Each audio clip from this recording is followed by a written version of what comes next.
Some modifications and activities discussed in this podcast should not be attempted or recreated. Make sure to keep the mods legal and obey the laws of the road and keep routine ages.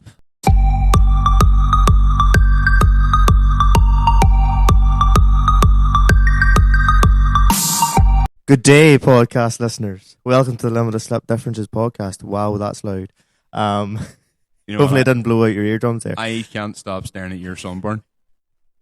It's so bad. Yes, so, again, you're never done ruining my time, aren't you? So anyway, keep going. Good day, all. Welcome to the Limited Slip Differences podcast, the podcast where we talk about everything that seems to have an inch in it. That's that's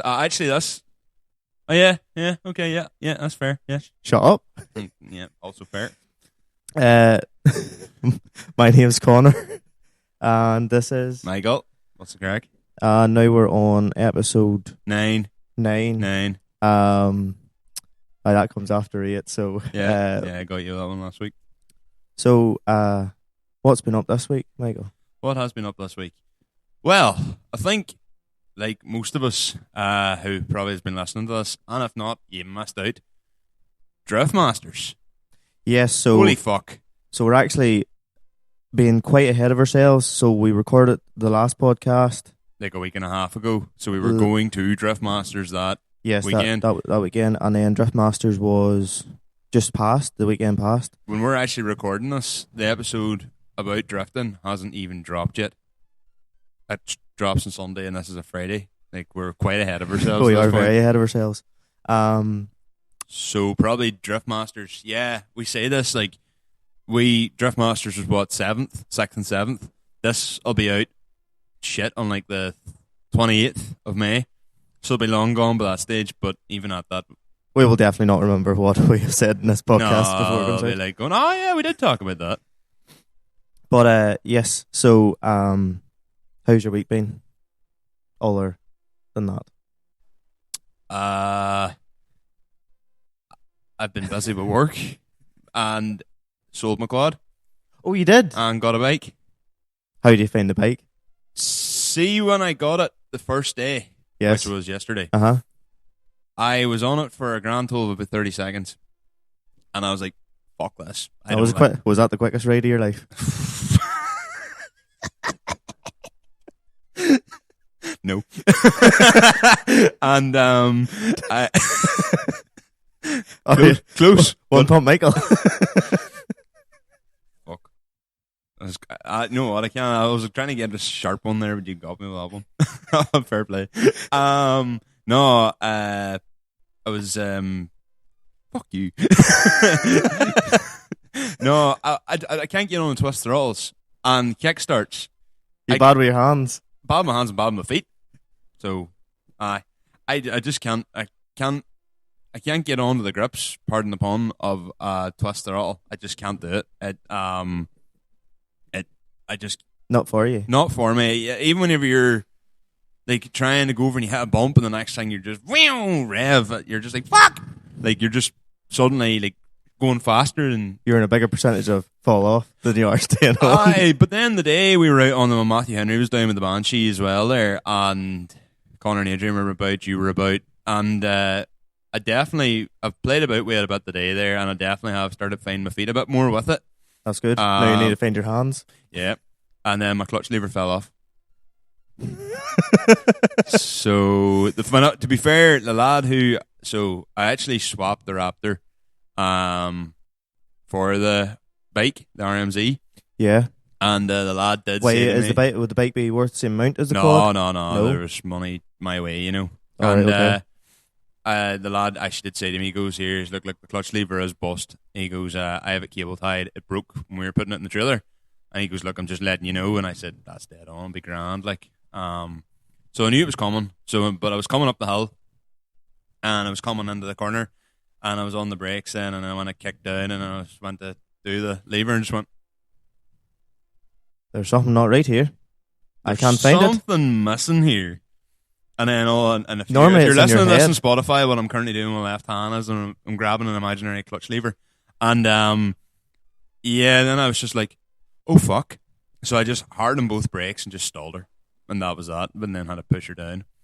So other than that, what about yourself? Well, in the last podcast, whenever you hear that, now this Sunday, Yes. you'll hear that I had came down with a stupid, and I came down with a fucking a shocking dose of the stupid. Why? See, whenever it says cloudy in Ireland, it can either mean one of two things. It's either going to piss down, or it's going to be a deadly day. Yeah. Now, I prepared when we went to Driftmasters. I brought a raincoat. Yeah, you brought. Yep. Yeah, you did. Yeah. And it did the opposite. We got scalded alive. Yes, and ironically, you are Ginger. Well, Ginger. I'm still bad. Like I am bad, but you. Well, I maybe I've just been moisturising more than you. No, I've been, keeping up and top of it and all I that. had it really bad around my forehead. Oh, same. Like, I got my hair cut quite neat, and yeah, bits that didn't see sun before saw the sun. Like, even sitting and working, you're just sitting there being like, oh my god, you rub it, and it's just, and like my whole arm down here is peeling. It's ironically, I was wearing a hoodie, so no, my arms are really bad. Yeah. I went into it, so I was pretty darn bad. So yeah, you shouldn't be listening to this, but kids, Wear your factor 50, yes, especially if you're ginger. yes, and if you're a Conor, definitely wear your factor 50 Well, because you burn worse than gingers. What did you think of Driftmasters? Now, we could reference it. We'll end up talking about this at the end of the podcast as well because there's so many good points. But Honestly, unbelievable. Now, amazing. I will say one thing, right? What did make it? Now, we have been down to Mandello Park before, and we've not done the grandstand. The grandstand was worth tenfold. But because grandstand tickets are hard to get, don't buy grandstands. Definitely don't go near the grandstands. So we can definitely get tickets for LZ Fest.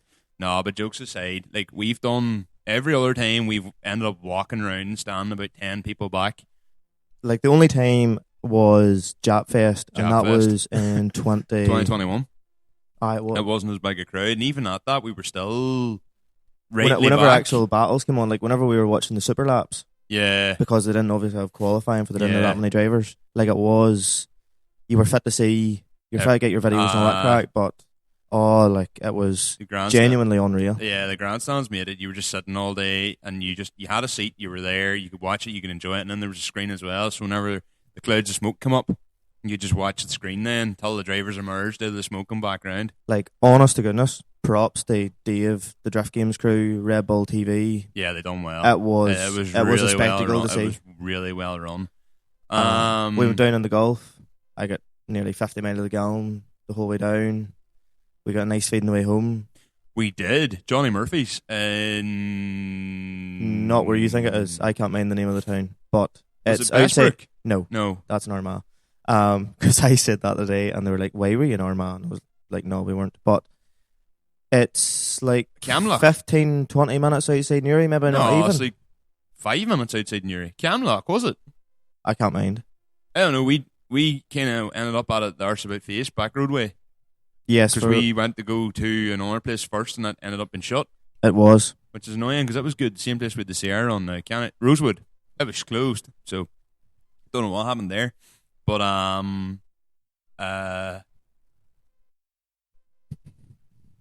Runny nose, Michael. the thing is, I can't even hide, so I'm gonna have to head this bit out. He's picking his nose. I wonder, can I zoom the camera in on you for that? I might have to crop just on you, and it'll be really bad quality. Michael was picking his nose as I'm usual. not picking my fucking nose. But no, driver of the day at Driftmasters for you, Oh, it's easy. Duane. Dwayne. Yeah, fuck, he is. All I can say is, unreal. how is that man not got a major sponsor for? Well, he had a turn of fortune, like now, Yes. not today, but Well, when this podcast comes out, all going well, he'll be preparing for Sweden. yeah, which is a lifeline for him. But he's more than deserving of it. Oh, like, And he is starting to do kind of what the rest of the guys are doing as well. Like, I don't know if I don't know if you follow Duane on Instagram, but he has now started like doing come with me to these events, and he's now started vlogging as well. Same as Yes. James and same as the Shanahans and all the rest of them.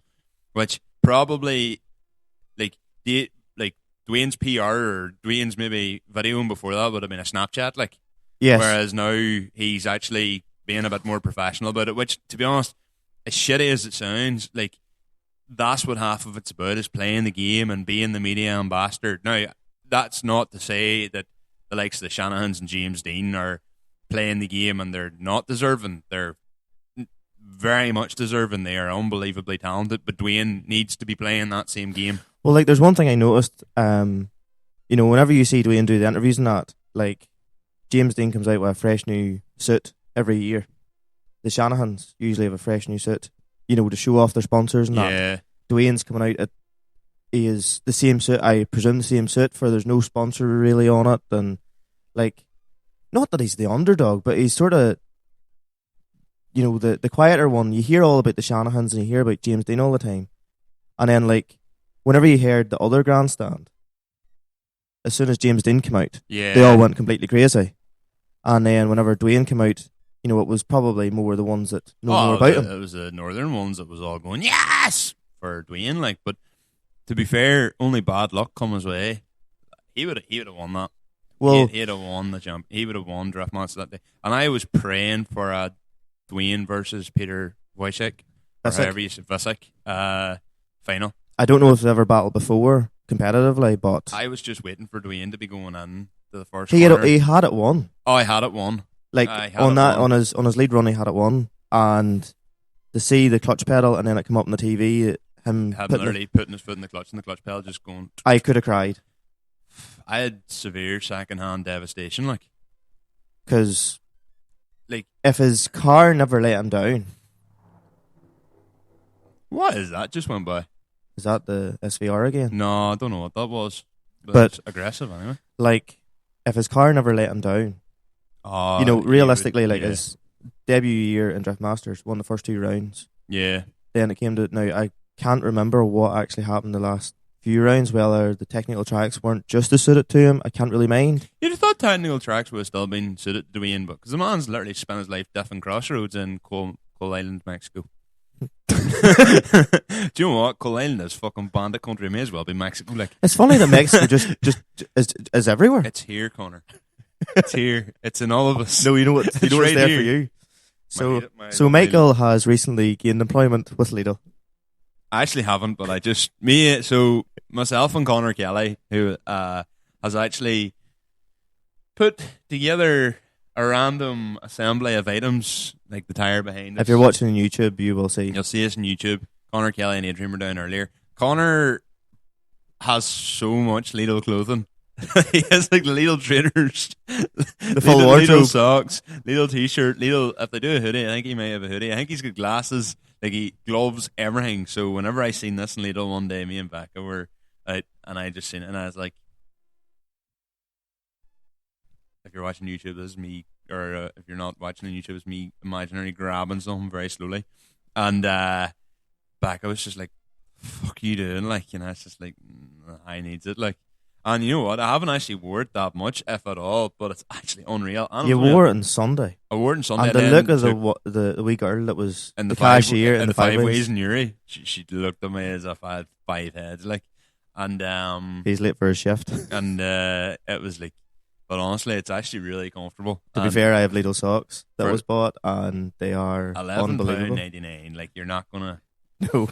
But anyway, you should demand for 10% off when you enter Lidl Plus. Who the fuck needs that? Well, what was I going to say? Is there anything else we need to round off in Drift Masters? There's other things I want to talk about later, but we'll do that in another segment. Like standout points, we can use that in another segment. Is there anything else you want to really? The only thing I would say about Drift Masters was, I know obviously they have modified live at it. Yeah. But see, whenever, yes, we went down to see the drifting and we had grandstand and we were making the full use of it. It nearly felt like modified live. Like, the people that had made the effort, maybe there was, there's obviously thousands of people going down and seeing, and it's, it nearly seemed a bit wasted because it's not like LZ Fest where there was a lot of cars. There seemed like very little. Yeah, very few. And Calvin and Nick both done well. Yeah, Nick got car of the show. He did get car of the show. That's class, but. And Calvin got top 10. Aye. That Celsius next just so clean. I've drunk that monster way too quick, and I'm like, palpitations. So, wait, moving on then. So, Conor, what is the main topic of this week's podcast? So, although some people have been at it very early this year. I would say very well. I actually did see a tractor going down the road with troubles earlier, but not that many. No, but the main topic of this podcast, because when it's due out, people should be probably in the thick of it. Silage. The one thing that gets any young farmer horned to the stone. For the grass, boys. If only Lynx actually made that happen, the silage fucking smell, that'd be unreal. Be dead. There's nothing beats the smell of fresh cut grass.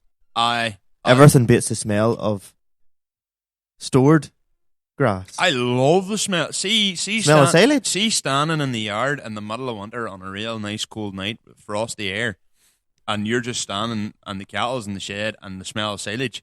I love that. And the smell of effluent. Yeah, it doesn't faze me. I actually really like the smell of pickled silage. Like, okay, fair enough. But yes, so this week we're talking about silage. Michael, your fondest memory doing silage? My fondest memory doing silage is back when we still did our own. And now, well, it's actually Dad's anniversary tomorrow. So Dad's dead 18 years, so that's actually mad. Yeah, but the podcast isn't about that. Like, but I was there for the 10th anniversary. Yeah. That's criminal. So that's 8 years ago. We Dad died in 2005, and we did our own silage up until about 2002, I think. What'd you bring it in with? 110/90 turbo. Deadly. On a JF 900, and I still remember the man bringing the JF 900 on the back of a Land Rover Defender, because before that we had a Class Jaguar, I think 75. Okay, precision. yeah. And then we had a 7635, and we had 2 Fraser trailers, and then there was a couple of neighbours just to come in and help, and then we had the mat bro in the pit.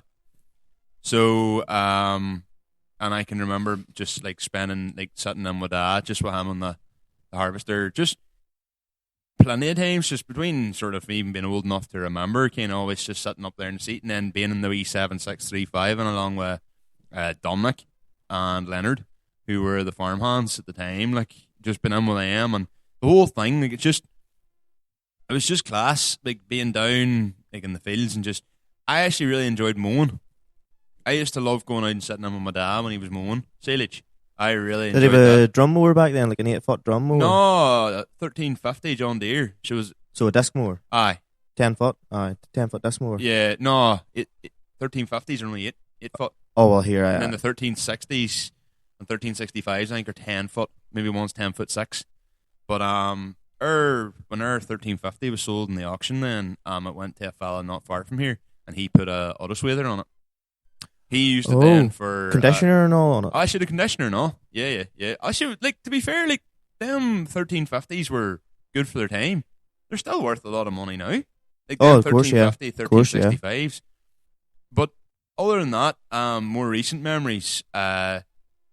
Suppose drawn grass. The 6830 with McLean's always gets a mention, and then just even yours was good old crack. Like, oh, it was surely. It was good old crack. What's been your more favourite memories of? So I suppose of a few. So probably when I was about 5. So we used to get Quinn brothers to do your grass. Cloney direction or no? Ray Quinn. So Gussie is. There's always Gussie isn't where he's from. No, he's more down. Gillistown Road. So means nothing to me. Let me think. And I'll not mean anything to any of the listeners unless you're from Gillistown Road. He's from O'Hull. That's Cloney. No, well, right. It's near Cloney now. It's near Cloney, okay. Right? So he would have been like, I suppose you'd say at that time when I was that age, he had 5 8360s, a 7840, 5 Red Rock classics, so 2 16-foot really like classics bought in the 80s. Oh, so like they would have been like absolute brutes of trailers. Brick wall and wheels, like. Then he bought, I think in the early 90s or the late 80s, early 90s, he then bought the 3 18-foots, I think. So say 14 tons and 2 13s or something like that, right? Yeah. And then the FX, I think she was a 60, I don't know, FX 65 or something like that. No, you got the FX 60. Possibly, yes. So, and then the big old cat in the pit. Yeah, they had a big cat. Like- Nobody had a cat. Like, Oh, here, like nobody really. Everybody would have been maybe buckraking way real a old, Mapro TR250 or back a of the tractor. 412 or something like that. You know, The JCB fairies, 412. I mean, like, who done Airgrass after Dad gave it up himself. And they had a 412, and we thought it was a monster at the time. Like, we seen that Totally. coming up to the pit. And But see, whenever you're that small, and then we're getting you say the big contractor at the time. Like you stood beside the trailers and you were barely the height of the tires, and you were like, these things are absolutely massive. Yeah. So, like, I used to say jump in. That would have weighed down one of the drivers, and you jump in. And I remember when Dad done the same with me as well. Like, you're throwing him with whoever. Like, yes, great child minding skills. here, there's this whole I'd thing. say them drivers listened to some level of shite that came out of my mouth. They probably enjoyed it at the same time, or at least that's what helps me sleep at night. But, like, you know what? Like, they say weighings around a farm's dangerous and all that there, but I know I'd rather have a weighing up in with me. Oh, Because if he's in the tractor with you, he's not running behind the trailer in the yard. No, true. Well, say at that time, if I can think right, there was 1 year we had quite a lot up at Grassman, maybe 140 acres. That was for us, yeah. So we took a lot of extra ground. Aye. And I think we were milking maybe upwards of 120 cows at that stage. Red. And there was, let me see, say they started at 10 in the morning, so I would have jumped in then, got stopped for, say... Back then, probably it was less hassle. Nobody really gave a fuck about the dew in the grass. And that. It was like, so you were cutting the first week of June for quality was less. Yeah. But I would say jumped in at 10, and then you would say stayed in the tractor to about, I think it was at that one day that comes back into my head now. Jumped out, I think it was 7, went into the house, died out for an hour, then jumped back into the tractor about 8:30.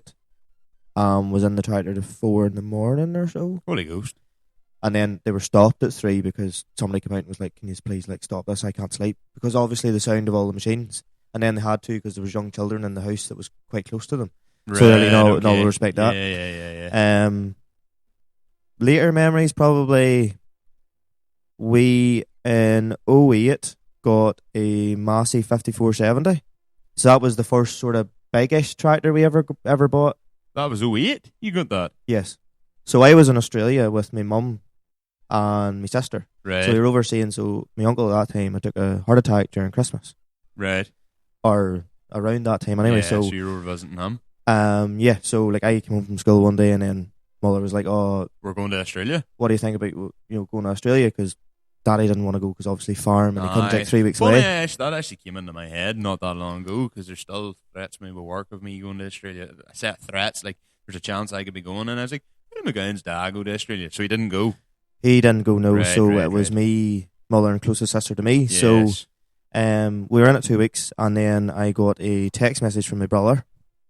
We got a new tractor, and my mum could have killed him because obviously you're away and you're mad. Yes, you're mad to see the tractor. So you didn't even care. You were in Australia, like yes, you just cared about the tractor. So I can mind back in the day, getting the picture from me phone to a PSP for a bigger screen to see it better. Yes. And then there's another throwback. Like eventually, obviously, got home, and that year we had again quite a lot of acres for first cut, and if I can mind right, they were in a long draw. Like I think it was maybe Money Glass direction. We had been sort of, we don't need this ground. Do you want to take a cut off it?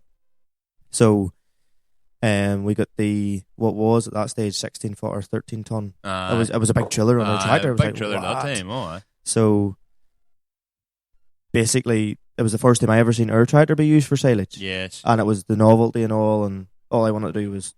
Jared was driving at the time, so jump in, and it was only 13 or so. Yeah, and then probably the latest memory that I can think of at the minute was then Rory and RMC. Yeah, they happened to be so we done bales for a full year. That's right. And then the following year, because we were cutting, and then it was being baled, and then obviously the milking and the farming to do. Then before you brought the grass out or you brought the bales home, you're only starting at about 8 or 9 o'clock at night. Yeah. So you were literally drawing bales to 2 or 3 in the morning, and then you were killed the next day. Yeah. So we ended up rung I think we rung Quins and they were flat out. It was fair enough, and they weren't available to come basically. And then it was literally the year Rory started. Yeah. And he says, "I no bother, and I'll come now this evening." And He's probably at that point glad of the work, to build up his. Oh yeah, so it wasn't that year, but I'd say the year after that he had the 13-ton Red Rock. Yeah. And it was the massive novelty to get because growing up, the contractors always had 54.7. I mind doing a load with that year in the 54.7. I hated the Danish shaft in the 54.7. Because whenever you went from range 3 to 4, you had to push in the button, and then there was a wee bit of a delay, and you were like, "Oh, I don't like that." Because I was used to driving power command, straight down. Yes. So never even range command. So I was just learning, going, why is this thing not feeding gears? Yes. Yeah. But yeah, no, the novelty of having that on behind, and funny. She sat better. She was a better driller when she was full of grass.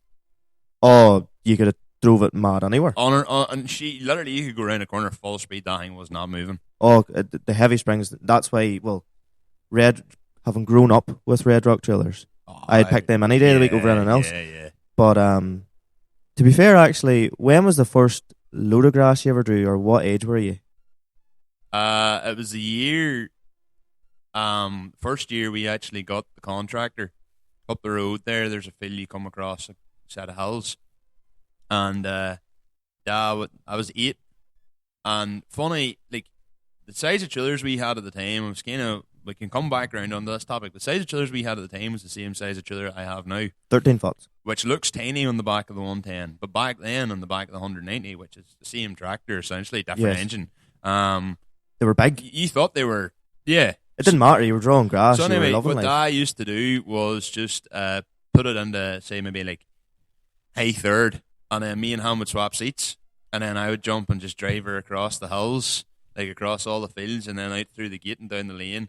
And then just before we'd come anywhere, he'd shoo me off the side, get in the clutch and all. So I was 8 when I was steering, I suppose, and then 10 got onto the pedals, and then sort of things happened, and that was that. But when was the earliest load of size you drew? So we were putting in whole crop one year. Oh God! And because did you do it by chance? Did you start at 12 o'clock at night and finish at 6 a.m.? No. It's genuinely the easiest time to put in whole crop because the damp air makes it easier to buckrake. There you go, didn't know that.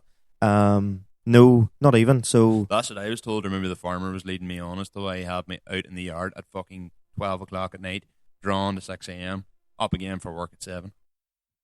Nice. Horrible. So for me, we had one of the fields in winter. No, it was winter wheat, and put grass through it just in case. Yeah. And then realised it was an unbelievable crop. And because Quins at the time didn't have a whole crop header, right, and Lagans had a whole crop header, yes, we got them in to do it. Just the whole crop. Monoglass Lagans. Yes. Yeah. So, David Stevenson, I jumped in with him. I hadn't, it's I would have said back in the day, you would have had. What age were you? I think it was 15 or something. 15, 15, and I was like, "Oh, can I have a go?" And he was like, "I don't care." And I was like, "No bother." He was like, "Oh, do you want to tear away now?" And I was like, "No, sure, you fill the load. I don't want to hit the header or anything because even back then they were 30 grand." Yeah. So yeah, he filled the load, and then he was just like, "I just watch the steering. If you have to wiggle it to go straight," I was like, "Okay." And he was like, "The brakes wouldn't be that great." Okay. First ever time. What was that, TM125 I had never drove on the road at that stage. Oh. So I was driving on the road with a full load of grass and a tractor that you had to wiggle the steering to stay straight. First load of grass I ever drew on the road. There's a lorry coming up behind me really fast, and I panicked. I was in a 7740, which really the same size as what we have as well. We 13-ton Fraser fell over the road there and turned into the field too quickly and caught the gate on the way in. That's the only time I've ever clipped the gate in a tractor, as far as I'm aware. I don't think, and it just put the gate on. I bent it. I fucking mangled that gate. So look, Hudson, Steels, if you're listening, I'm sorry. It's interesting with the ground it was in. Actually, is ground we were talking about ground the other night. We also used to take them fields as well back in the day. You remember us drawing out of them before? But I was going to say, your hand's cold. No, you can barely hear you. Is it that bad, is it? I How quiet have I went? Right, okay. You went quite quiet. I don't know what it'll sound like, but sure, you just continue on if it sounds quiet, apologies. My microphone moved and I didn't realise. What I was going to actually say was, so the first time then after that I started drawing silage again on my own was whenever I started working at Donal. And the first year was 2011, 2012, I was 17 or 18. And he had the 150, and Donal was like, I always take the wee. This is when the McLeish brother just to put on his grass, and he always took the wee trailer. Like, he was like, I just want the weeest trailer. And I was like, right, okay. So I was, that first year, I was out drawing the grass in on a TM 150 with a 13-ton Fraser. So this, again, same size of trailers in the back of the 11090. Looks stupid enough in the 110. What do you think that looked like in the back of a TM 150?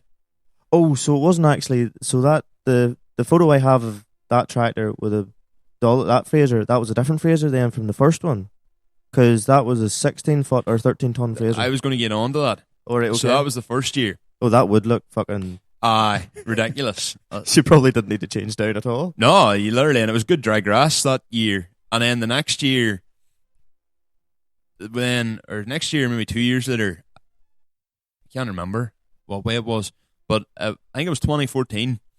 And I remember then that particular year, then the first day, I went down to lift the silage trailer, and they were like, go on, Michael, you take the bigger trailer, sure, you've got the biggest tractor. And Donal was always like, no, I'll never take the biggest trailer, but obviously I was like, fuck it. Like, I think it was a 16-foot high side cane, or not cane, Fraser. I'm talking lies, Fraser. It was one of the later Frasers. It was M16, I think she was, maybe an M15. And I remember driving that home from Kilrea going like, I am fucking class here, boys. And then going out to do Donal's and like had the bigger trailer, like a 16-foot trailer's nothing nowadays.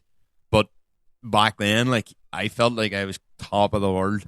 And then had her for 2 days, and then the TM then blew the boost pipe, and we didn't have time to get a gasket, and or not a gasket, a silicone pipe, and then she just had to sit out for the rest of the day, and I was so devastated. I can only imagine at that age too. So devastated, like, so I was like, she blew the boost pipe off, and it was going so well before it, like, and I was just like, this is class. I love my life. I'm in the TM drawing silage. Oh, fuck's sake, like, fucking raging. Well, so funny, me and a lad I work with, he would do grass, like he would bale silage. Yes. So they're a wee bit of a contracting business, or well, a wee bit, they've a couple of balers and that. Yeah. And funny, we were discussing, so I said to him, what about the new Fusion 4?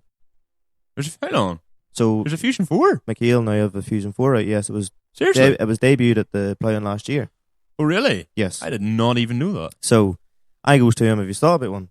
He said, yes, because funny, our baler is coming to the stage where you like could maybe do either a big overhaul or a change. I don't know if it's a big overhaul, but he sort of went, the bales that's on her at the minute, you'd probably get money to justify changing her. Right.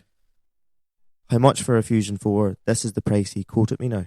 Well, I remember when the Fusion 3 first came out, it was something like, was it 46 grand? And that was like, holy fuck, at the time. I would say a Fusion 4 is probably 70 grand. 92 plus VAT. Ah! Yeah. He told me 92 plus VAT. And I just went, fuck that. Jesus Christ, you'd nearly buy a Fusion 2 or something as a backup baler. But then the Fusion 3s. We went on, now you're very good with numbers, so this is why I've come on to this. Right, okay. So then we went and discussed, right, how expensive, if you were, say me or you, went out to buy a full contracting fleet nowadays with the mad prices, how much would it take? Right? So you want me to answer this now, or are you going I'm going to say numbers, and then you probably just add it up. Okay. So we started off with, say even you went 4 trailers is normal these days. Yeah. And then they're 60 grand. More. Trailers 25,000. What? Holy ghost. Oh, so, brand new. Yes. Okay. Yes, right. Okay. There's 100 grand. Right. So, say between mowers and that there. So say, 5 tractors at 150. 750. So then that's what? That's and plus 100, 850 grand. Say set of mowers now. I was told there earlier on in the week. Probably Triple mowers are there's not. We'll say rough counting 70 grand. Right, we're on 850, 920. A rower for 50-foot row Probably is 70 grand. 50, I think. Bring it up, right? Say bring 60. It, right, well, you're at $1 million, give or take. Harvester 300,000. 350, I'd say. Jesus Christ, right? 1.3 million, yeah, 1.35 million. A big tractor to drive the mowers, you're talking 250 probably, or 200 anyway. Okay, $1.5 million. Say some of your tractors are a bit smaller, and maybe they're 130. We've put them as 150 each. Maybe one or two's 120, 130. You're at 1.5 million yet. That's just for silage alone. Yes. Then the shovel. Shovel, you're 150. Would it buy one? Oh, easy. So 1.65 million plus the buckrake and all that there. Wouldn't have much change. It wouldn't have much change out of 1.7 million. That by is the time you buy a buckrake. Absolutely mental. Unbelievable. They used to say if you won the lottery, you could buy a contract feed. You can't now. No, you couldn't. And then, yeah, so that's your trailer. You have 4 trailers, and that's you 5 5 tractors. But then you have a tractor also in the rake full time. You may also want a tedder. Tedder would be about 10. Would be but here and then on top of that, like say you're the type of fella also wanted to have a baler. There's 100 grand for the baler. Yep. And then, well, it's a McKeel fusion. You're not going to wrap it. You have a bale, and you had a bale trailer. That would get you up to 2 million very, very easily. If you're buying that's buying brand new machinery. Yes. Them tractors I'm thinking of are the time I quoted before. R series Deers, yeah. That's just astronomical. But there are contractors in the country that will have that. You wonder how do they make money? Well, actually, funny. So whenever I was over seeing the 2 Johnnies, yes, got chatting to a fella and he puts in grass with a wagon in Louth. Right, yeah. And he was saying that year, so this year they've changed, I think it's, say, a 270 Puma. Right. She's probably about 340 horse. 270 Pumas, case go off the lower number. So I think he said €155,000. I would well believe it, And I was like, how can you justify that? A Fent. He said an 828 Fent, which is the same horsepower, if not a wee bit less, would be... Now you're talking about a 728 nowadays because they've done away with the 8 series. Well, okay, a 728 would probably be 250 grand plus, maybe closer to 300. Now the case could be dearer than that now again. Jesus Christ. Actually, Fent... Fent would be about 250 probably anyway, yeah. He said they charge about €120 an acre down south. In the south, they charge savage money, and in Cork, it's probably more. And I went on to say then, checkers, like, ours wouldn't be that expensive compared. It's not as dear. And I was like, yes, but you don't realise that you guys are the northern contractors come down to their territory, and steal the work because they're working for nothing. Because see. There's a couple of boys in the border there who does work in like Monaghan and Armagh, and they would do a lot of Monaghan. And even if they're working, say at €100 an acre, like they're charging the boy in Armagh maybe 80 quid, 75 quid, and they're coming down to the south and doing €100 an acre, and they think they're still making money. I don't know much about it, to be honest with you, Don. I don't really want to talk money and what boys are paying because it's not my place to do so, but. Well, even so diesel last year with it being astronomical. So in 1 week, it went red diesel from we put a fill in at 78p, and we were like, that's astronomical, dear. And then 2 weeks later, it was 120. Sure. Last year, do you remember when I was done a couple of acres for your man down the road from you? You paid what? Was it 160 for red? Because I got that was probably the dearest 2 loads of grass you've ever. Yeah. All just to learn to get a photo of the 2 110s together. An expensive photo, but it was back when they were charging £2 a litre at the pumps, but red diesel 160 to get out of the tank because they knew, because the thing is, someone who's getting it out of a pump there is probably not going to be a farmer. It's going to be someone buying it for a generator or something like that. And even at that, you're not supposed to run anything Oh, you're allowed agricultural, yeah. Aye, but if you're living on a housing estate and you've got some weird contraption and it's diesel, you're not supposed to run it in red, as far as I'm concerned.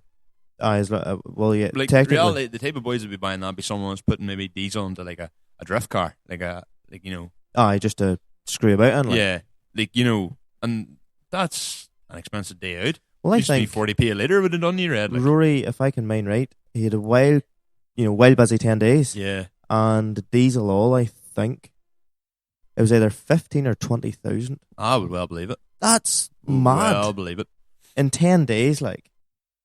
I would well believe it. But hey, something just when actually I want to bring up, just where it's not really off tangent, still do with diesel, but if I don't say it, I'll probably forget. But so we get the first contractor in, was it 2003? So if we stopped doing it in 2002, then it would have been 2003, I think. Anyway, or maybe it was 2002. Anyway, 20 years ago, I can remember standing in the yard, and as I say, the contractors had a 412 in the pit, which was at the time huge. A 1905 New Holland. It's like the old boxy shape one. Oh, I know what you mean, yes. Never used to have one. And then, like, a big tractor back then was a 6400 John Deere, and they had a 3650 as well. So they were always Massey men, then they moved to John Deere, and then that was maybe 2002. And then 2003, they then got a 6810. And actually, might have even been an S. And see the 6810. That thing, like, it was pulling a 12-ton trailer at the time. And now the 12-ton is on the back. Your man still has the 6400 now. And now he pulls a 12-ton with a 6400. But, like, the 6810 was pulling a 12-ton trailer at that time. And we were like, fuck, that's a big fleet. Like, that's big for a yard there. And now you see boys knocking about with, like, all the contractors about now, they're all 140, 150 horsepower. Their smallest tractors are 130, 140 horsepower, and they're all 14 tons. They're all 18 foot. Well, here's one for you. So I know it's not talking about silage, but when I done the summer in England, yes, the way they look at things is they'll hire a 200 horse tractor to drive with a 14-ton grain trailer, and now over here, you just have like a 145R or something like that on it. Right. They would hire an 828 Fendt. Why? Speed. Right. So they'd hire the big tractor, big horsepower, and they were like, well, it's never dying or never a killing with, the trailer. But so they would always hire stuff out. So, well, it was cheaper for them to do that, or that was their logic. Just, it was to get it in quicker. Suppose, kind of remember. Because everything was all 50k. If you're driving a 40k tractor, you were doing no speed at all. Well, really, I remember, we're going back a while here now, but do you remember Grassmen after they'd done sort of like Green Fever? This is about 2013, 2014. They done Follow the Pipe. After that, they went to a fella Luke First in England. Yes. They done 2 videos with him. Well, in that video, and I can't remember if it was the second one or the first one because they done 2 videos. There was something about the heat and Rain with Grain or something Sustain the Flame. Sustain the Flame and Rain and Grain or something like that. No, Rain and Grain was later on. But there's 2 of them anyway. I know what you mean. And he brought over 2 canes. But the biggest trailers they had before that were like 12-ton Richard Western. So he had a Case 210 Puma pulling like a 12-ton Richard Western. But they had a 900 Forager class, like, which was decent at the time.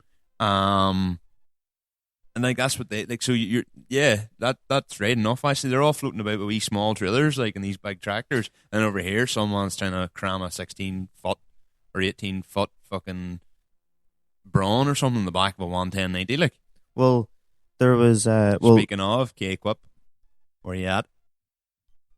Indefinitely, yes. K-Quip on TikTok. I don't know whether they were joking or not. Have we mentioned this in any other podcast?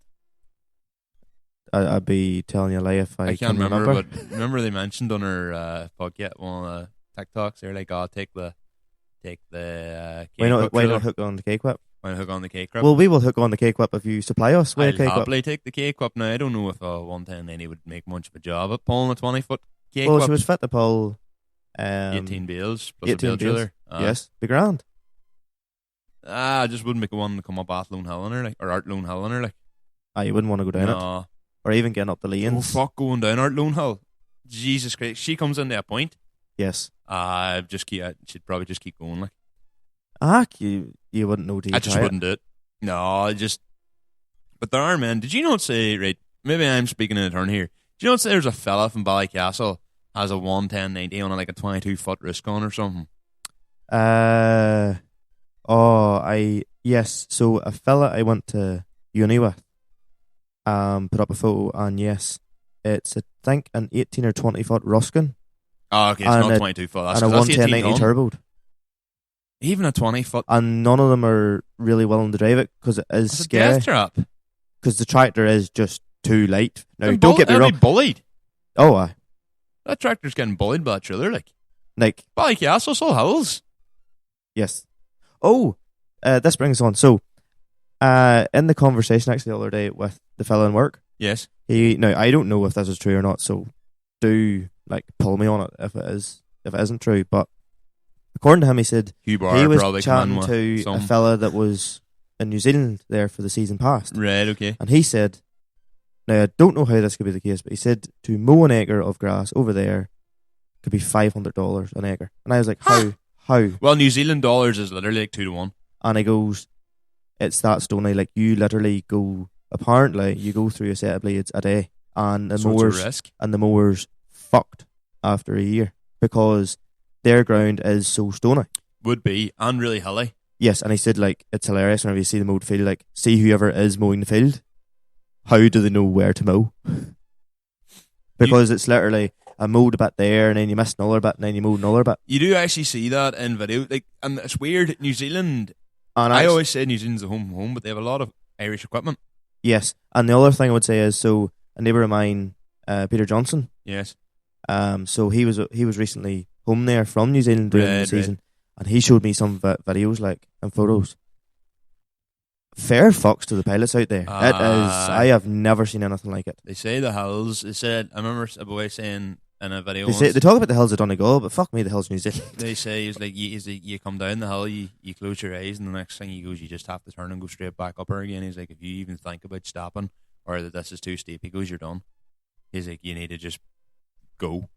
It's like you're going to cross a hill and you're thinking this thing's going to go. He goes, you just keep your foot on her, and you just you just have to go.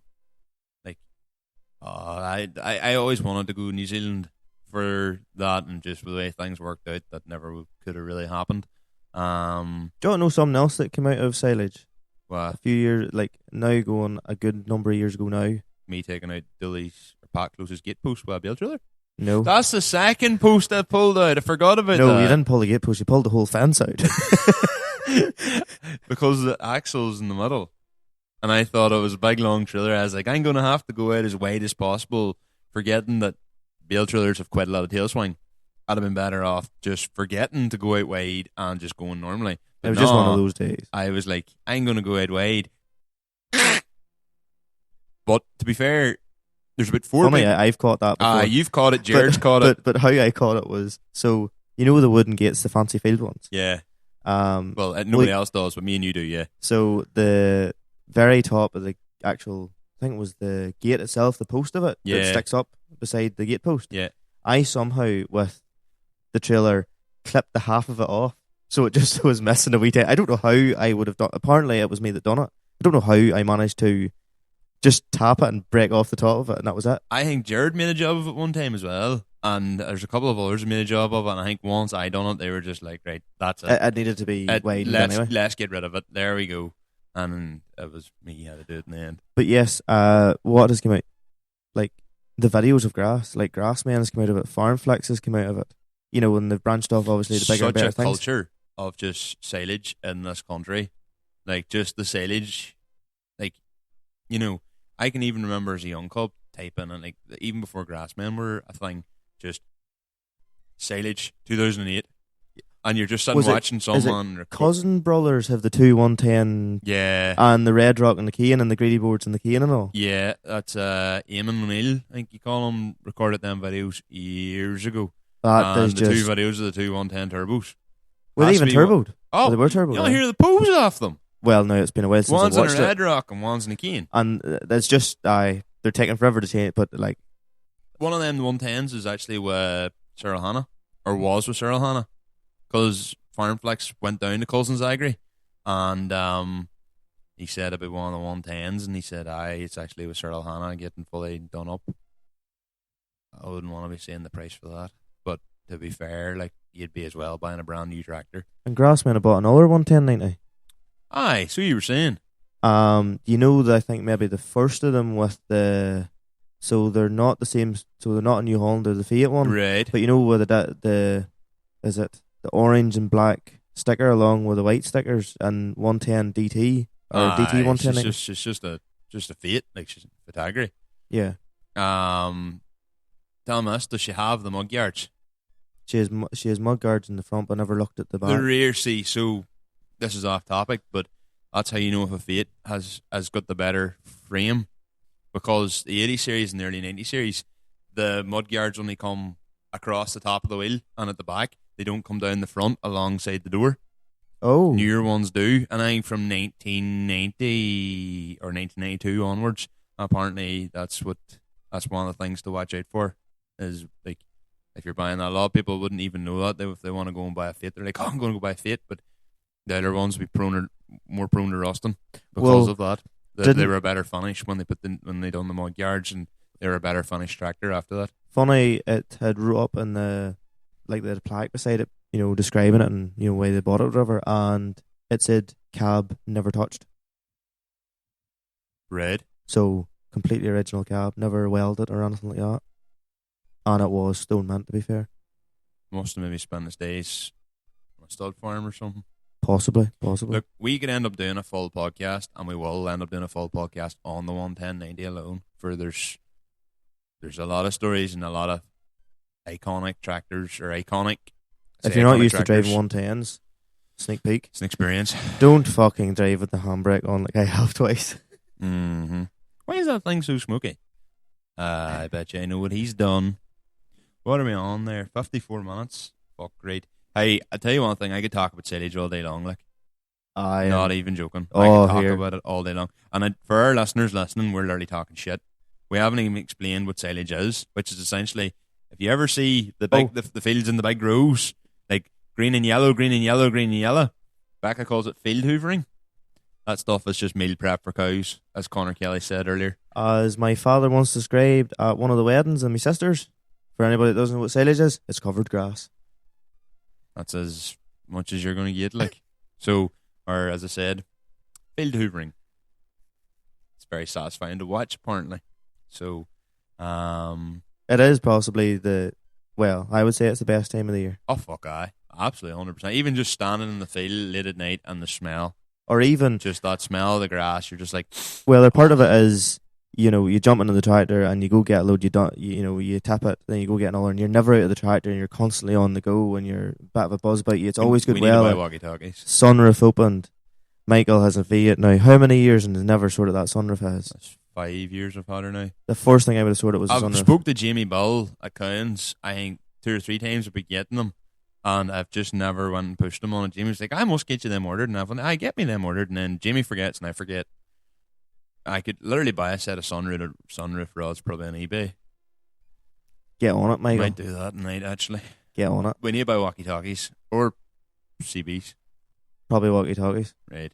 It's not as fun looking, but anyway. Wonder can you get walkie-talkies that look like CBs? You can get anything nowadays. Fair enough.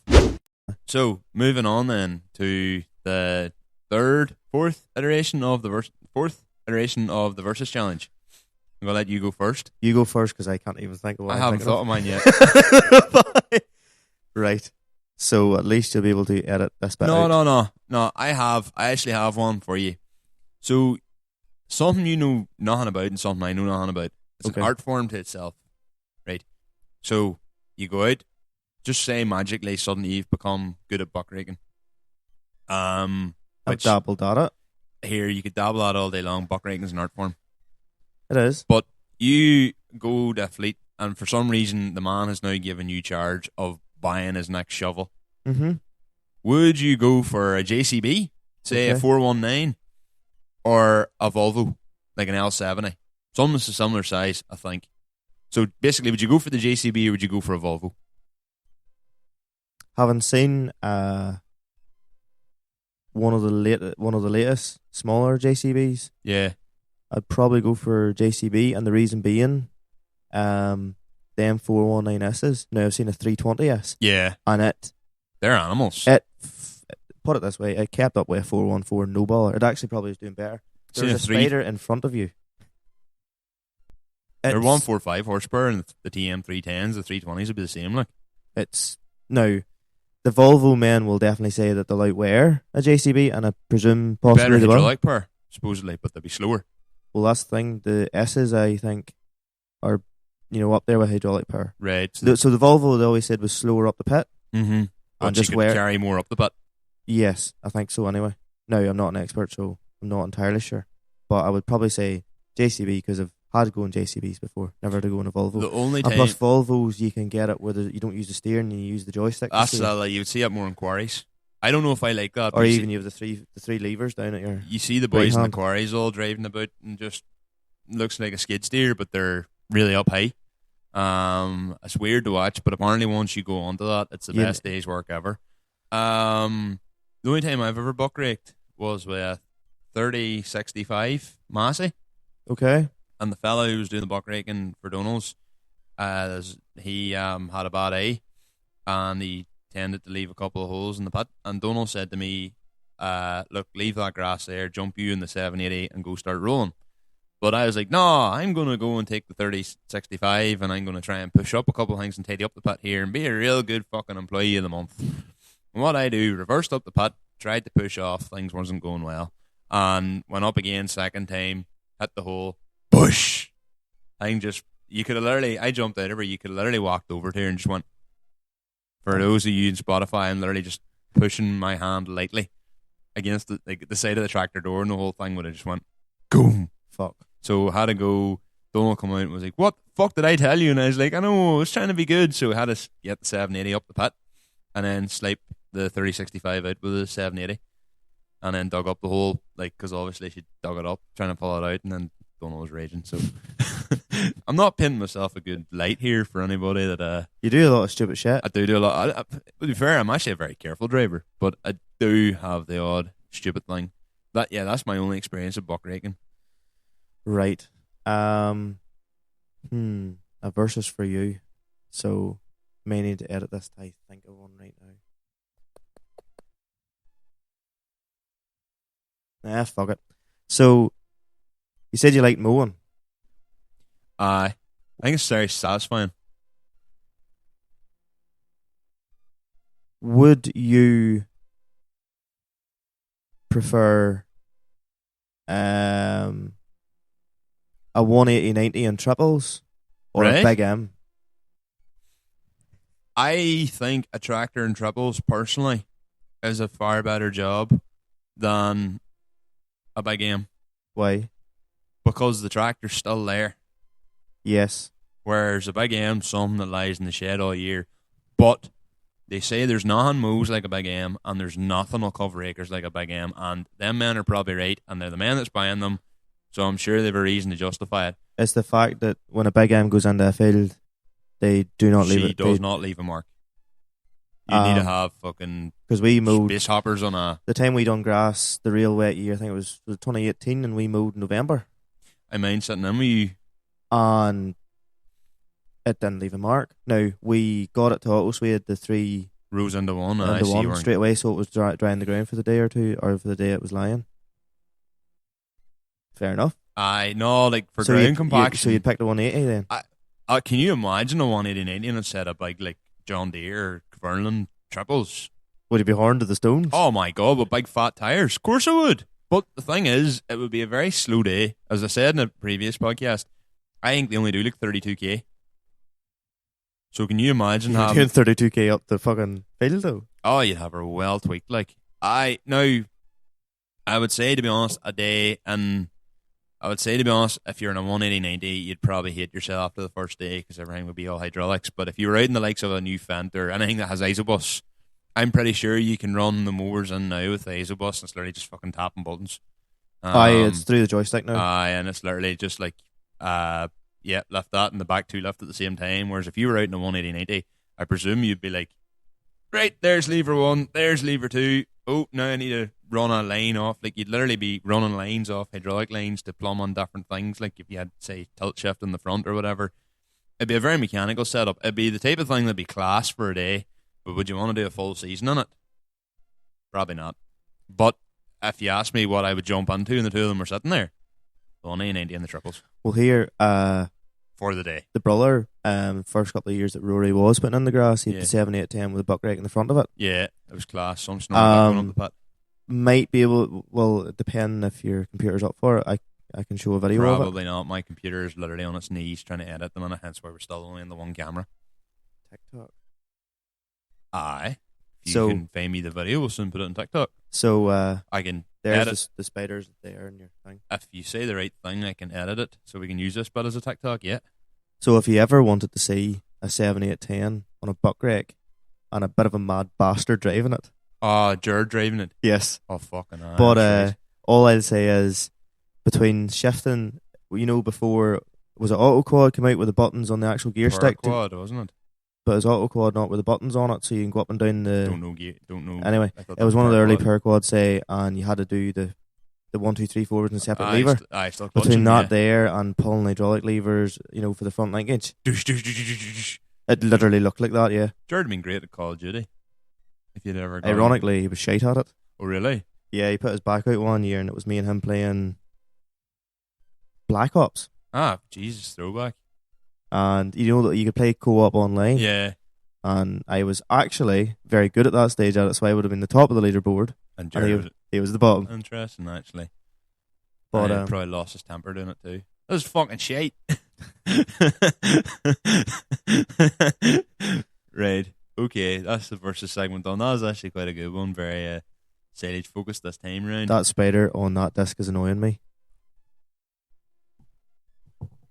Not annoying me anymore. Right. So now, I'm not a killer, by the way.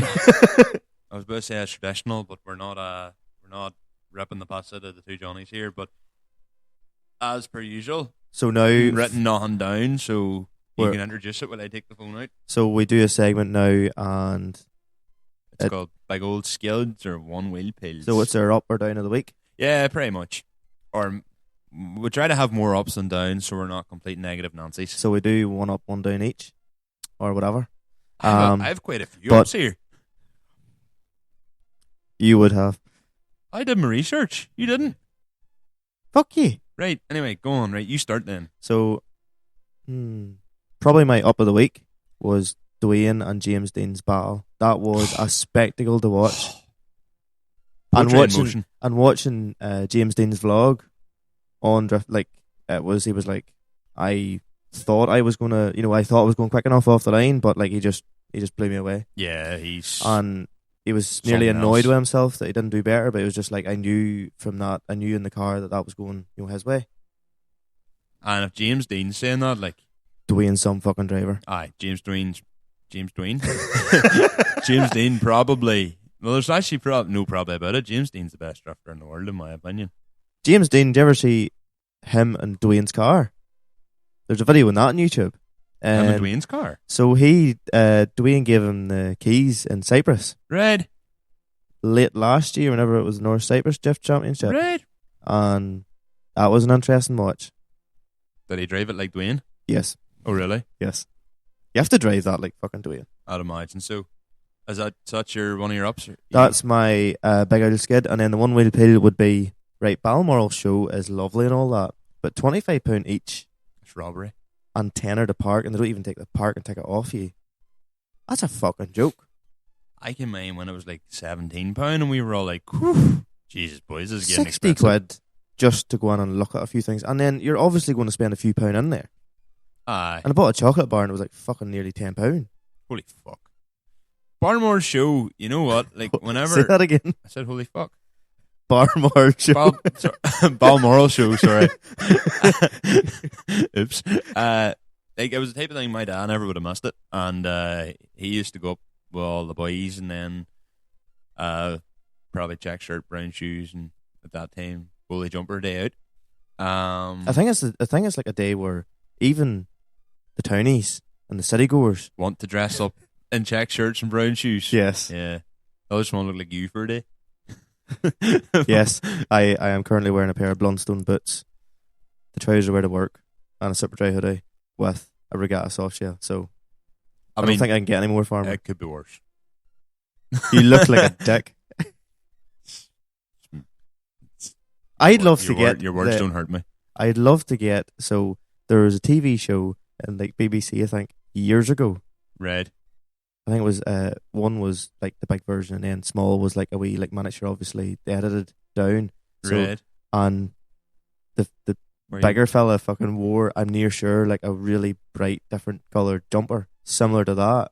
So you're gonna try and find that and meme me in it. Yeah. Fair enough. Yeah, but the Balmoral shows a good. Sorry, Balmoral. I've been calling it wrong for years. It is the Balmoral show. Like we used to do it during uni and all too. Like, and it was a good enough day out. Like, but it's just it's dear. And to be honest, during uni, it was a chance for there's 4 engineering students just going down and looking at everything, going, aye, sure, you landed at mine. And normally when people come and see a new milking parlour, they go, oh, that's lovely. Jager's, longer parlour, more units, more cow flow, great. Job done quicker. Michael, can I open that box and see how that works? I'm like, fucking no, you can't. I don't know. I think go engineering side of milking parlours are so interesting. Where's the key for this? I was staring at it. Oh, I don't know. You bastard. You trump. I purposely was like, don't tell this hero where this fucking key is. You trump. What way is the transistors all working? I was like, I don't know. No, I don't want to know. No, I wanted to see what like sort of switch gear it was and all, and it like just I think milking. I think like the processes and all behind milking parlours is so interesting. Like, well, I used to be a process engineer. Like, you should have went to Balmoral and talked to Cookstown Dairy Services and asked them how their parlour works. Could have done, and you could have took their parlour apart and at Balmoral show. Bogged down with work, so I couldn't even get away. I actually wanted to get to the Balmoral show. Did I say it right that time? No, fuck's sake. And I actually wanted to get to it, but I didn't get a chance, and I'm about raging about that. But it was a busy week of work, like, so what can you do? I actually have a couple, so I'll give you. I'd say they can hear fuck all from you now. I'll give you, if it surprises you, what you can hear through that, even when it looks like that. Trust me, when I'm editing. Am I just way loud? You are way loud, but these things definitely help. Fair enough. Spotify listeners, if you haven't seen this, we now have discs covering the mics, so you don't hear or I don't burst your ears all day long. I have a few ones. Probably one of my first big old skids. The sound of Laurie Hanahan's drift car. It sounded like a fucking F1 car. Old V8 F1 car. So it's supercharged V8. Dodge engine. It's supercharged V8, yep. 1050 horsepower, and yet still couldn't outrun Duane McKeever. Well, his car was 850 and spun the dyno at Bradley's. Well, apparently you can turn and Duane up. Probably just has a bigger set of balls. Well, I felt bad for Laurie. Drove very well, and it maybe wasn't the final we wanted to see. And then because he veered off as well, but apparently his personal steering pump gave way. Yeah. Which it felt bad for him, but I don't think he was ever going to beat Peter. Annoyingly, it was as soon as you seen Dwayne's clutch pedal go, you were just like, "Fuck's sake, Peter's got this." But for last year when I went to it, Peter just done a blinder, but Duane was in Darren McNamara's car, so he was in a car he didn't know. Whereas he was in his own car, obviously knows it like the back of his hand, and he was fit to show his full potential. Well, speaking of Darren McNamara, that was one of going to be my one-wheel pills. Tribute to him, literally smashing that thing off a wall, getting out of her, giving an interview to Becky Evans. Yes. I would be sick. But I don't mean this about. I don't want to say Darren's probably binned enough cars to know, because like, that makes Darren sound like a bad driver. He's obviously not. But he was the OG FD driver. He's been in the game long enough to probably be, well, it happens. And he can fix it. And I know he was looking to do. So, fanboy moment. I probably didn't even get talking to Darren. That's probably someone who manages the Facebook page for him. But he replied to one of the comments I wrote on his thing. And I had said, here, you should try doing something like with that engine. You should try and make it sound like Laurie Heinenen's, but go for the Irish version. He was like, yeah, there's a few plans in actually to do something like that. So that's cool. But so, he did say he didn't want to go forced induction, which No, he Hainan did has say, done. but sure, the old F1 cars weren't forced induction. True. That they revved higher. So, but Nick Bassett sat down one night and explained the whole thing behind it, and he showed us videos and comparisons. It's actually pretty cool how the way you do the exhaust can completely change the sound of a car.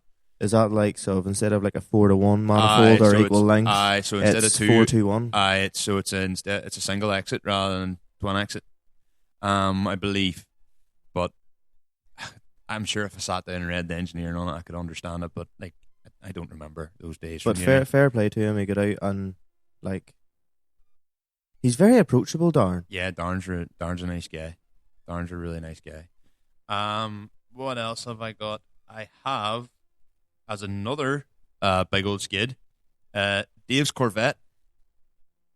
I personally am not the biggest fan I think of it's class. the front The wing. archers being cut. I think that's unreal. But see the rest It's not of it. practical. It's unreal. Fucking unbelievable looking. That was a stroke of genius. Taking that to Darren. It just looks like Darren McNamara. It's just went, yeah, let's just demac this up, and the next thing, push, and it just looks like something. It just looks like it. It doesn't obviously look like the Quattro or the 240, but you can tell it's been done. It's been done by Darren McNamara. Like, oh, totally. It is fucking class. Another big old skid I have is Joseph Cafola sent me this during the week on Instagram of it looks like a Case IH combine cab. Either photoshopped or done on a helicopter. Right. And it fits in really well. Don't know how I feel about that, but it just looks you like need to show me. Yeah, you just look at it and go, that shouldn't work. Why does it work? Why do I have a semi? That's seriously cool. Why do you have a semi? You don't need to know. Doing this podcast for you, obviously. And that's the podcast over. Another big old skid. What about the Black Smoke Racing Mercedes? It's a big turbo. Holy turbo. I think would pull your house down. And I think your turbo was smaller than the smaller turbo. Hi. So compound turbos. HX40 in the first one, I think a HX60 in the second one. Turbo was literally the size. The first turbo Poor man couldn't understand us, and we couldn't really understand. Well, I couldn't really understand him. So it's no M648 engine. So it's basically the successor to the 606 Merc. The fancy one. The big old 3-cylinder 2JZ. But it's 2JZ of the diesel world. Yeah. So it's, I think it makes something like 800 horsepower and 900 foot-pound. In the words of you. Fuck. Honestly, the one thing with Toa Kane says to her, like, that is more torque than my tractor. My tractor has been touched. Doctored. Yeah. It has been COVID jabbed. The only thing. I think ours is 1100 or something. Well, that's not as much. It was 900. No, his was 1200. 1200 newton meters. Yeah, ours is 1100 newton meters. So 900 foot-pound of torque then. Roughly, I think we worked. I don't know. Anyway, actually, I can. I just as we do, I can look that up while you look up more stuff. Regardless, absolutely fucking savage. Of course, following that on my one-wheel pile. Lovely. Duane's clutch. That's probably my biggest one-wheel pile. That was a fucking kicker. We spoke about it I don't know how many times. I'm not gonna lie, like I see when I seen that, I was just like, yeah, I know. If this right, so we already talked about it at the start of the podcast, but if his car went 100% mechanically, now I don't know if it's in and through with any bits in it, but all I can say is this here: that man, like, anytime he entered BDC, he always won it. Yeah. He's like, whenever James Dean moved on and didn't do the national championships, it's like he rose to another level and then done Driftmaster, and then like took that crown. The first ever Driftmasters event he done now, so it was 2018. So he was a wild card, and the first time Driftmasters was at Japfest that year, and I was there with Adam. Yeah, that's right. So, like, I think he got maybe top 16 or so, but then whenever he went and then done his full season a year later, like, obviously his car got fully overhauled by Con Sport the one time. On his day, like, he's top 5 in the world easily. Yeah, so something then I said we'd talk about this later. So a side note kind of before we move on to the mentions, but Drift Games giving him that lifeline. Fair props to them. Unbelievable. But like they had to. Because the one thing we definitely said was, how is he not, maybe behind the scenes is different, we don't know, but how has he not been picked up by a major player? Now, I know obviously Strom sponsor him, and he's obviously got his sponsors, but I think with the whole vlog thing, which I said about earlier, probably will help him with that. But I don't some think he's talent. a man for the camera, and I suppose he's just going to probably. Well, he's done there a vlog, thanking them. Yeah, but unbelievable. But everyone's staring at that, and everyone's just thinking the same thing. Like the best driver here is not even doing Drift Masters. But what I mean, that's what I mean. Like, so you look at his race suit out there, and he says he brings a small team. Oh, it is. I mean, a small team's it just literally shows a bunch of mechanics. That is literally raw talent. Now, there's other drivers there, and obviously they're obviously up there in the best, maybe in their field in their country. But like, he blew them away. And it was misfortune. Like, but you said if we win the RX-7, then what are we doing? Selling it cheap and using the rest of the money to throw Duane a bit of money and get limit slip differences put up the side of her. So you said last night. It'd be cool. That'd be fucking class. I actually, whenever you first said it, like I was just like, Conor, what planet are you on? And I was like, hold on a second. If we're throwing that man money, we can do that, can't we? Yes. Deadly. Of course. Anyway, moving on to, where are we at? 119 or so. We're actually not that long a podcast this evening, to be fair. Same as the last two, by the time there's less to edit in this one as well. Well, there probably is as much to edit, but I'm just not fucking editing it. So, a couple of mentions. First off, Coleman brothers. They Craig and Dar. They were lovely. Yeah, really nice lads. And I kind of, last week in the podcast, 2 weeks ago in the podcast, I had said that, with the drifting, like how, like, the Unlimited Super guys made me feel really welcome and They're all. all very approachable. Yeah, well, that's the thing. Like, Dar and Craig are obviously big hitters in the sort of, I guess, scene and show car world. But, like, you can literally walk up to them guys and they're so nice. Like, and that says a lot about them. And you don't feel like you're annoying them.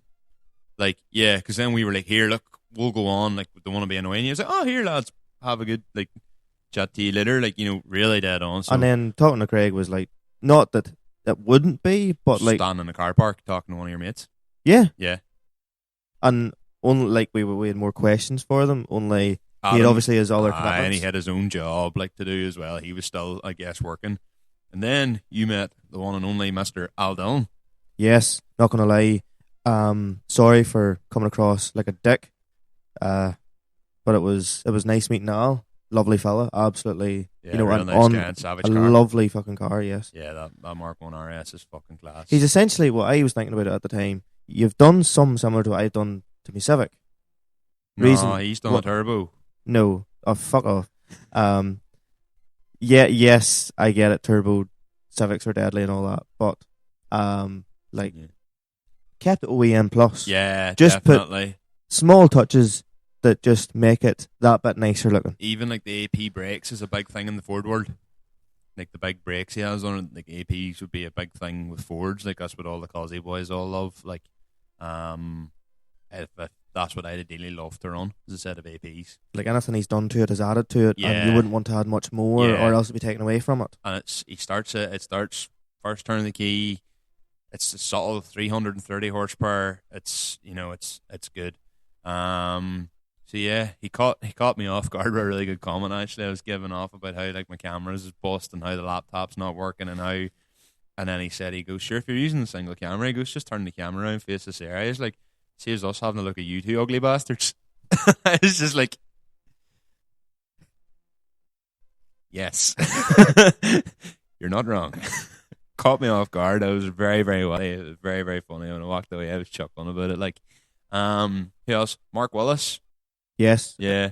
Message the page. we have took your feedback on board, and at some stage we will probably introduce. I can't do it at the minute because my laptop is fucking on its knees. So another thing is as well. So basically, and Nick Bassett actually said this as well, not just Mark, about basically he had suggested I rate my car section. Look, there's pros and cons for it. If you're watching on YouTube, it's great, but podcasts are mainly Spotify. So we're rating a car that nobody can see, but maybe there's something to do. Maybe we can work with that. We can maybe do something with that. And, we're talking about a car, if we define it enough, people will know. Like our audience, majority of our audience are people that know cars and stuff. And to those that don't and are just hanging on for the ride, fair play to you and nice to have you. But it's nice that you like the sound of our voices. Aye, because I sure as fuck don't, even though we always listen to the podcast for a while after we stop recording. It's not even that, sure. Whenever, before they release, we do listen to them in the car ourselves. Yeah, well, we have to. It helps me edit them. We're kind of sad enough that we just laugh at ourselves. And cringe. And then the final mention, Tiernan Walsh. So Tiernan Walsh messaged the page and said he was really enjoying the podcast. So fair play. Thanks for the support and thanks for listening. He drives a lovely looking yellow S200. Something I've actually thought about doing, and also the S200 is lovely actually, but on set of white wheels now, I have no signal works. To see. Oh, there you go. Yellow and white works. Sure, look at Vicky's car. Oh, it is class. Unreal. Now, there's one thing I must say. See, if you do message the page, by all means, whoever wants to message the Instagram or that, tear away. If you don't see a reply, it's just because we are both down with the busy. Yeah, and or I'm down with doesn't show up and they request it. And we are hit then with a bad dose of the stupid and we haven't seen it, but we will get back to you. Well, I've set up the Facebook there now as well, so that's another way of trying to get stuff out. Just slip into the DMs. Or slide into the DMs. You missed the trick there first time round. Unless, of course, it's a one-wheel pile, in which case, do your best. Pull the handbrake. Something I would like to do is maybe start putting out shout-outs and just saying, or like asking questions like as a story. But I feel like it's maybe not the right time for us yet because I feel like I still have the fear that if we post up saying, okay, ask your questions and we don't get any responses. Right now, I couldn't emotionally deal with that. Why are you coming out with that on a podcast? Because it's kind of people hear it, they might go, well, actually, I would like to support. Fair enough. So that's kind of been one of my worries as to why I haven't asked the whole thing of send us in your questions, is I'm actually scared of people not asking questions. Nobody else is going to know that, but are you? True, but it's nice to have the mentality that things are going well. Funny, I don't know how many listeners we have now. Would it be 4? Maybe after this podcast 3 again.